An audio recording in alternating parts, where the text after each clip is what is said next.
Howdy all, and welcome back to another episode of the Sanctified Podcast, the show where we explore the stories of various saints throughout history and learn about what they did and how we came to recognize them as saints today. Today, we're going to discuss the life of Saint Willibald, a traveler, a teacher, and a true pilgrim. Willibald was born on October 21st, around the turn of the 8th century, and what we know about him mostly comes from a document that was written right around the time of his death. It was written by Hunneberg, who was a nun from Heidenhain on Hanenkam, and she knew Willibald and his brother personally, and she wrote Hodoeporicon of Willibald.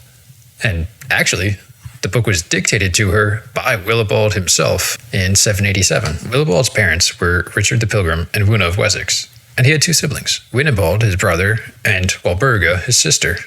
Like, Winibald and Willibald, their parents weren't really too creative, but they got along really well, and that's the important part. When he was just a child, when he was just 3 years old, actually, he came down with a terrible illness, and his parents weren't sure if he was going to survive. They prayed that he would be okay, and they vowed to commit him to monastic life if God would save him. Well, Willibald survived, and when he was just 5 years old, his parents entered him into the Benedictine monastery at Waldheim. While at the monastery, he was taught the Irish and Anglo-Saxon ideal of pious rootlessness, which was peregrination religiosa. And essentially, it's a way of performing pilgrimages without an exact destination. It's more of an inward journey to find one's true self in an effort to come closer to God. In 721, Willibald set out on a pilgrimage to Rome with his father and his brother. They left England by ship and arrived in Rouen, France. Then they visited various shrines and spent most of their time praying. The next stop was in Lucca, Italy. Unfortunately, not long after they got to Lucca, their father came down with a terrible sickness and he died. The brothers buried their father in Lucca, and they continued on their pilgrimage because that's what their father would have wanted them to do. Finally, they reached Rome, and when they did, they went to the Lateran Basilica and St. Peter's Basilica. But then, the brothers came down with the Black Plague, or malaria. Hunneberg says Black Plague, but a more modern diagnosis said that it's more likely malaria. The brothers recovered, and then in 724, Willibald left Rome for Naples, and his brother stayed behind in a monastery at Rome. Willibald was joined by two others that he met along his journey, and all together they went to Sicily and Greece, and then they ended up in Asia Minor. The trio first arrived in Ephesus, and there visited the tomb of John the Evangelist. Then they continued to Patara in Lucia to wait out the winter. The next leg of their journey almost ended them. They were starving and dehydrated as they traveled to Mount Chelidonium on Cyprus. Then the group went to Tardis to go to the church of St. John the Baptist. After leaving there, Willibald began the final leg of his journey. With a group of 7 others, Willibald went to Palestine, Nazareth, Bethlehem, Egypt, Cana, Capharnaum, and then Jerusalem. When he got to Jerusalem on November 11th, 725, the group visited the Church of the Nativity, the Sua, the Great Lavra of St. Sabas, the church where Philip the Evangelist baptized the Ethiopian eunuch, and various other places.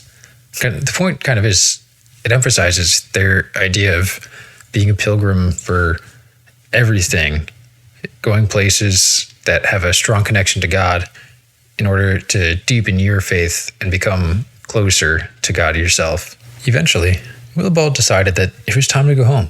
So he traveled to Tyre, sailed to Constantinople, and he stayed there for a couple years actually in the Church of the Holy Apostles, and then he sailed to Sicily.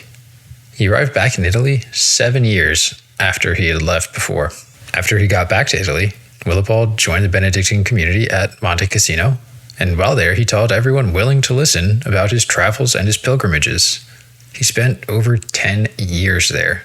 He served as the sacrist, the dean, and the porter, and his knowledge helped shape the monastic community at the time and helped it grow into something new. It was starting to not necessarily fall apart, but it didn't have the same power that it used to, and he helped bring it back to its former glory, basically. Then, in 738, when Willibald was still working at Monte Cassino, Boniface traveled to Rome because he'd heard of Willibald's journeys and his knowledge, and he wanted to ask the Pope, Pope Gregory III, if the Pope could ask Willibald to assist Boniface in his missions.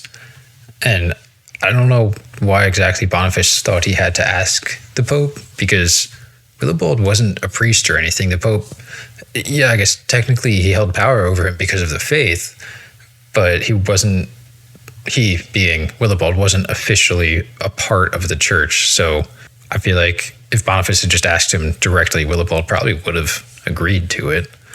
But either way, the Pope agreed to ask because he kind of wanted to see and talk to Willibald himself, actually. So they called Willibald to Rome, and they told him about the missions and asked him to go. And obviously, Willibald agreed. Willibald and Boniface arrived in Eichstätt, Germany on July 22nd, 741. And almost immediately after arriving, Willibald was ordained as a priest. Finally, I guess they just had to make it official now. And after a year, Boniface asked Willibald to go to Thuringia. On this journey, he met his brother, believe it or not.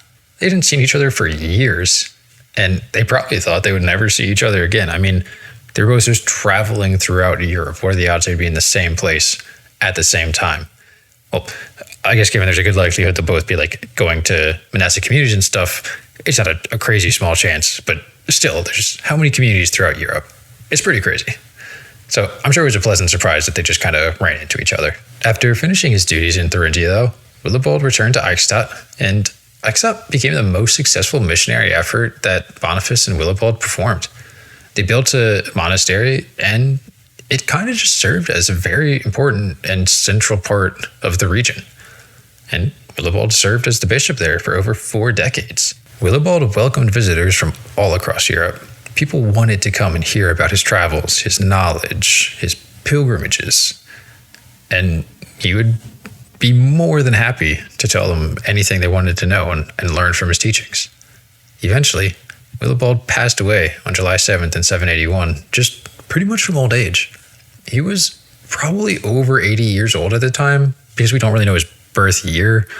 We don't know exactly, but odds are he was a good bit over 80. And that's pretty darn old for the 8th century. Today, he actually has a shrine at Eichstätt Cathedral in Germany because of all that he did there. Interestingly, Willibald is the first recorded Englishman who traveled to the Holy Land. Though there very well may have been others before him, we just don't know about them because it just wasn't recorded at all. Willibald was canonized in 938 by Pope Leo VII, and his feast day is July 7th. Now, this was before the modern canonization process was implemented. Remember, we kind of went over Saint Ulrich, who was the first saint to be canonized under the process that we know today, which was just later in the 10th century, so it's not long after, really. But as such, miracles weren't a necessity to be canonized. Now, Willibald is said to have experienced and performed miracles at his canonization ceremony. We just don't really have a great idea of the details about them. The records just aren't that well kept, or they were lost. Willibald is the patron saint of Eichstätt, which you probably could guess, as well as for pilgrims and for travelers, which again makes sense.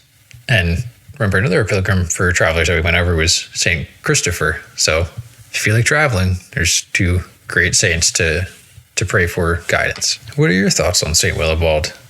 I hope you found his story interesting, because I know I sure did. He was a very well-traveled individual for the 8th century. He saw a good chunk of the world. He saw more of the world than most people see today, and travel is so much easier today. I look forward to hearing your thoughts about St. Willibald, and thank you for listening. If you'd like to support the channel, you can subscribe, download the episode, like, comment, share it with your friends, or send me a suggestion on a saint to check out by emailing me at sanctifiedpodcast@proton.me. You can find the show on YouTube, Spotify, Apple Music, Amazon Music, Podbean, and more. Just search for the Sanctified Podcast, and I should have a few episodes there. If I don't, let me know, and I will get some episodes uploaded for you. Take care, and have a wonderful day.